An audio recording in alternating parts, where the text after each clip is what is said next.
Nada que tava feito bom, então não quer assim nada. Essa aqui tá 5 coisas que ame assim de e-book Rich Dad Poor Dad by Robert Kiyosaki. Bo assets, bo ativo não, tá mais importante que bo entrada. De como? Ora abo vai trabalho, bo tenho tu na bo tempo, bo tenho tu na esforço, bo tenho sacrificar, tu recosta aí para bo vai salário. Bo tá depender de trabalho aí para bo por ganhar sem. Por ora bo tem suficiente ativos, suficiente assets, e costa é tra sem para abo, sem mo mesinca, mesmo tanto esforço. Ende rico não está solamente trapa na cena, pero bota entregando bo tempo, entregando o esforço com energia para bo trazer então não vou quitar o trabalho. Então ende rico está só para não ter suficiente assets of the apartamento, of the stocks, something que está crescer den valor, algo que está produzir entrada para o mês, não mês solamente está assim.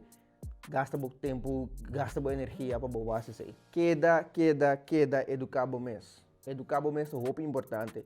Nós estudamos na escola, nós estudamos na de economia, ou some of us, então. Ora, vou dentro da real world, vou ter para que o que eu me ser assim, conta para balasting, conta será seguro de vida, que tudo tipo de que pode ajudar a produzir, então trazer wealth. Não te conheço muito assim, então você queda educar o mês. Não depender de outra gente, pessoal. Se você depender de outra gente, dia não tem mais tempo mais, não te quitar o trabalho, não te quitar coisas, cunado nabo, então você não quer assim nada. Então você mês te traz o mês portfólio, o mês traz o mês entrada, o mês ação, o assets não. Para ora não tem mais tempo, abo também não tem mais tempo.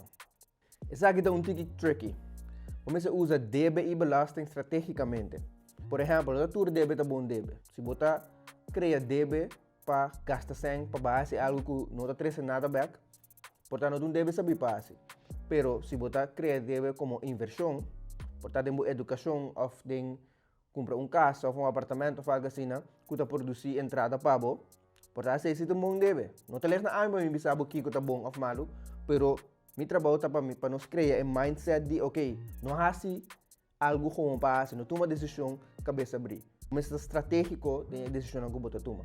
Mas um custo que belasting. Tem certa coisa que você comprar que está só para pagar menos belasting of the off-track bar. Por isso digo mais estratégico para que esse. Esse é 5 coisas que amo assim de Rich Dad Poor Dad by Robert Kiyosaki. Vai entrar papel. Oh, então se você quer aqui, manda-me dia, me manda